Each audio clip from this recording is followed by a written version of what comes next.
یہ 557 ہجری کی ایک خاموش رات تھی۔ مسلمانوں کے تاریخی ملک شام کے دارالخلافہ دمشق پر اندھیرے کا راج تھا۔ ہر طرف ویرانی نے ڈیرے ڈال رکھے تھے۔ دمشق کے تمام باشندے میٹھی نیند کے مزے لوٹ رہے تھے، مگر انہی لوگوں کا قائد اور عالم اسلام کا شیر دل مجاہد دن بھر کی اعصاب شکن محنت کے باوجود رات کے اس پہر عبادت میں مشغول تھا۔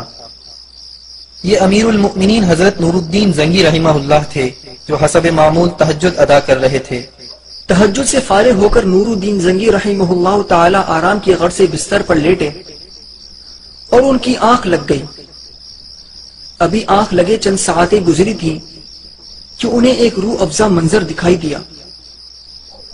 انہیں نبی کریم صلی اللہ علیہ وسلم کا چہرہ پر نور نظر آیا۔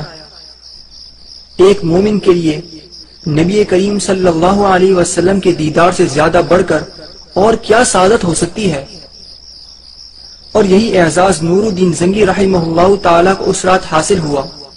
لیکن اچانک نور الدین کو رسول اللہ صلی اللہ علیہ وسلم کے چہرے کے ساتھ دو اور چہرے دکھائی دیے۔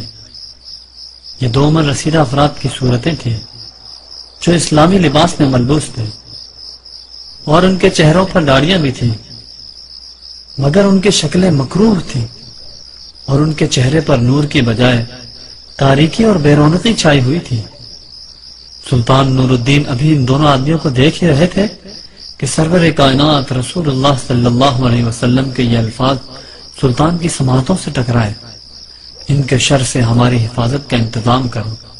خواب نبی صلی اللہ علیہ وسلم کی اس ہدایت پر ختم ہو گیا، اور سلطان کی بھی اچانک آنکھ کھل گئی۔ انہیں کچھ سمجھ نہ آیا، لہٰذا انہوں نے فوراً وضو کیا اور 2 رکعت نفل ادا کیے۔ نماز پڑھتے ہی وہ دوبارہ بستر پر لیٹے۔ نیند نے پھر آ دبوچا اور وہی خواب دوبارہ دکھائی دیا۔ اسی انداز میں رسول کریم صلی اللہ علیہ وسلم کی زیارت ہوئی، اور پھر وہی 2 مکروہ صورتیں دکھائی دیں۔ پھر نبی کریم صلی اللہ علیہ وسلم کے الفاظ سنائی دیے: ان کے شر سے ہماری حفاظت کا انتظام کرو۔ سلطان زنگی پھر بیدار ہو گئے۔ خواب کا منظر ان کی آنکھوں میں گردش کرنے لگا۔ انہوں نے دوبارہ وضو کر کے نوافل ادا کیے، اور پھر نیند نے تیسری مرتبہ انہیں اپنی آغوش میں لے لیا۔ خواب میں پھر وہی مناظر دکھائی دیے۔ سلطان اس بار بھی یکایک بیدار ہو گئے، مگر ان کی نیند اڑ چکی تھی، اور الجھن و پریشانی نے انہیں شدید بے چین کر دیا تھا۔ وہ اس خواب پر غور کر رہے تھے جو انہیں مسلسل 3 بار دکھائی دیا، مگر ذہن کو کچھ سجائی نہ دے رہا تھا۔ بالآخر کچھ دیر اس کیفیت میں مبتلا رہنے کے بعد سلطان نے اپنے مشیر خاص اور وزیر با تدبیر جمال الدین موصلی رحمہ اللہ تعالیٰ کو طلب فرمایا۔ حکم ملتے ہی جمال الدین موصلی جب سلطان کی خدمت میں حاضر ہوئے تو انہوں نے سلطان زنگی کو بہت بے چین اور پریشان حال پایا۔ چنانچہ فوراً ادب سے پوچھا: آپ نے مجھے یاد فرمایا، خیریت تو ہے؟ جواب میں سلطان نے اپنا خواب جمال الدین موصلی کو سنا دیا۔ خواب سن کر جمال الدین موصلی گہری فکر میں ڈوب گئے۔ کچھ سوچنے کے بعد انہوں نے کہا: لگتا ہے کہ مدینے میں کوئی اہم واقعہ پیش آنے والا ہے۔ آپ کو اپنا خواب پوشیدہ رکھنا چاہیے اور فوراً مدینہ روانہ ہونا چاہیے۔ سلطان زنگی نے جمال الدین موصلی رحمہ اللہ کی اس بات سے اطمینان کیا اور مدینہ روانگی کے لیے تیاری کا حکم دے دیا۔ رات کا آخری پہر ڈھل رہا تھا۔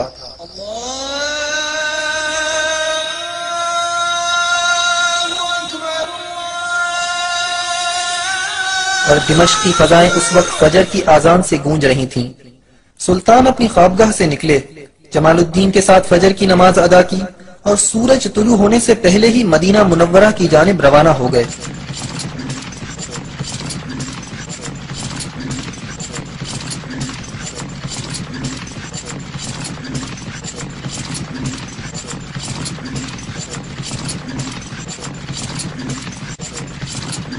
اس سفر میں جمال الدین موصلی سمیت 20 دیگر افراد بھی سلطان زنگی کے ہمراہ تھے۔ تمام افراد تیز رفتار گھوڑوں پر سوار تھے۔ دمشق اور مدینہ منورہ کا درمیانی فاصلہ خاصا طویل تھا، لہذا نہایت تیز رفتاری سے سفر کرنے کے باوجود سلطان زنگی اپنے ہمراہیوں کے ساتھ 16 دن بعد مدینہ منورہ پہنچے۔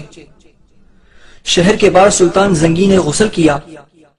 اس 16 دن کے تھکا دینے والے سفر میں سلطان زنگی ہر وقت پریشان رہے۔ خواب کے مناظر ایک لمحے کے لیے بھی ان کی نظر سے اوجھل نہ ہونے پائے تھے۔ اس دوران انہیں یہ سوال بھی ستاتا رہا کہ وہ مکروہ چہرے کن لوگوں کے تھے اور وہ ہادی عالم صلی اللہ علیہ وسلم کو کیسے نقصان پہنچانے کی کوشش کر رہے ہیں۔ مدینہ کے حاکم نے شہر میں داخلے کے وقت سلطان کا استقبال کیا۔ سلطان اس کے ہمراہ فوراً روضہ رسول صلی اللہ علیہ وسلم پر پہنچے، وہاں نماز پڑھی اور مدینہ کے حاکم کو اپنی آمد کا مقصد بتایا۔ حاکم نے سلطان کو یقین دلایا کہ وہ 2 بدصورت بوڑھے یہاں مدینہ میں موجود ہوئے تو ہم انہیں ڈھونڈ نکالیں گے۔ اس کی تدبیر یہ ہوگی کہ ہم یہ اعلان کریں گے کہ امیر المؤمنین دمشق سے مدینہ تشریف لائے ہیں۔ ان کے آنے کا مقصد روضہ رسول صلی اللہ علیہ وسلم کی زیارت کرنا ہے۔ ان کی جانب سے تمام اہلیان مدینہ کے لیے ایک شاندار دعوت کا اہتمام کیا گیا ہے۔ دعوت میں ہر عام و خاص کی شرکت لازم ہے۔ دعوت کے بعد سلطان اپنے ہاتھوں سے ہدیہ بھی تقسیم کریں گے۔ یوں اگر وہ بوڑھے مدینہ میں موجود ہوئے تو آپ انہیں پہچان کر ان کی نشاندہی بآسانی کر سکیں گے۔ حاکم شہر کی یہ تدبیر سن کر سلطان بہت خوش ہوئے، چنانچہ پورے مدینے میں دعوت کا اعلان کر دیا گیا۔ مقررہ دن دعوت ہوئی، پورا مدینہ اس دعوت میں شریک ہوا۔ سلطان نے ہر شہری کو اپنے ہاتھ سے ہدیہ دیا، ہر چہرے کو غور سے دیکھا۔ پورے مدینے کے لوگ سلطان کی آنکھوں کے سامنے سے گزرے، مگر ان میں وہ 2 بوڑھے نہیں تھے جو خواب میں دکھائی دیے تھے۔ چنانچہ سلطان کے چہرے پر ایک بار پھر اداسی چھا گئی۔ سلطان نے امیر مدینہ سے دریافت کیا کہ کوئی باقی تو نہیں رہ گیا ہے جس نے ہدیہ نہ لیا ہو۔ مدینے کے امیر نے ذہن پر زور دیتے ہوئے کہا، امیر المؤمنین، اس دعوت میں صرف 2 درویش حاضر نہیں ہوئے۔ وہ پارسا اور دولت مند بزرگ ہیں، وہ کسی سے کچھ نہیں لیتے بلکہ وہ صدقہ دیتے ہیں۔ یہ سن کر سلطان پریشان ہو گئے۔ انہوں نے فوراً ان 2 درویشوں کو طلب کیا۔ وہ دونوں آ گئے۔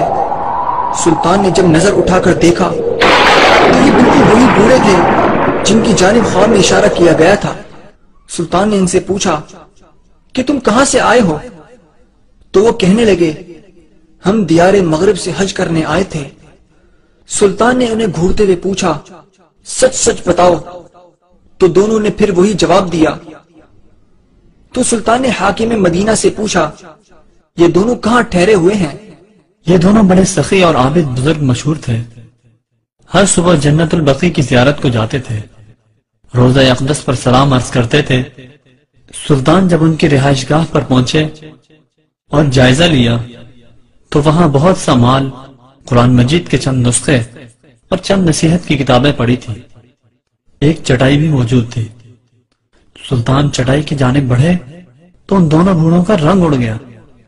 سلطان نے چٹائی اٹھائی تو سب یہ دیکھ کر حیران ہو گئے کہ چٹائی کے نیچے سرنگ کھدی ہوئی ہے۔ یہ سرنگ روضہ رسول صلی اللہ علیہ وسلم تک جا رہی تھی۔ ان دونوں بوڑھوں کو فوراً گرفتار کر لیا گیا۔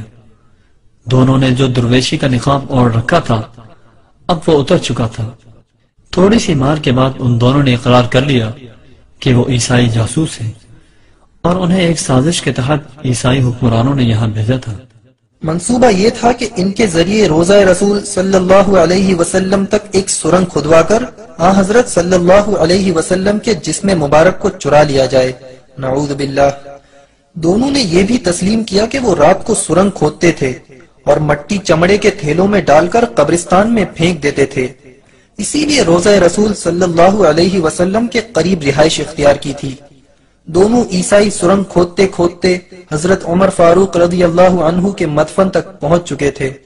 یہ بھی کہا جاتا ہے کہ جب دونوں حجرہ رسول صلی اللہ علیہ وسلم کے قریب پہنچے تو آسمان سے گرجنے کی آوازیں آنے لگی اور ایسا شدید زلزلہ آیا کہ پہاڑ ہلنے لگے، مگر اسی رات سلطان ان کے مکروہ عزائم روکنے مدینہ پہنچ چکے تھے۔ دونوں بوڑھوں کو سلطان کے حکم کے مطابق موت کے گھاٹ اتار دیا گیا۔ انہیں روضہ اقدس صلی اللہ علیہ وسلم کے قریب ہی قتل کیا گیا۔ ان عیسائیوں کو جہنم رسید کرنے کے بعد سلطان خوب روئے اور زار و قطار روتے رہے۔ انہوں نے اللہ کا شکر ادا کیا کہ اس نے روزہ اقدس صلی اللہ علیہ وسلم کی حفاظت کا اعزاز انہیں بخشا۔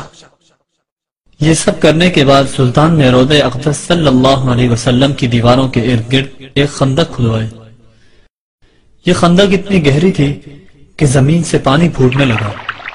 پھر اس خندق میں پگھلا ہوا سیسا بھر دیا گیا تاکہ آئندہ کوئی بدبخت ایسی گستاخی نہ کر سکے۔ اس خندق کو خندق الرصاص یعنی سیسے کی خندق کہا جاتا ہے۔ بعد میں اس خندق کے اوپر ایک سندل کا جنگلہ لگا دیا گیا تاکہ روضہ اقدس صلی اللہ علیہ وسلم کے زائرین اس سے آگے نہ جا سکیں۔ سن 866 ہجری میں مصر کے بادشاہ رکن الدین نے خندق پر تقریباً 21 فٹ اونچا لوہے کا جالیدار احاطہ نصب کروا دیا تھا۔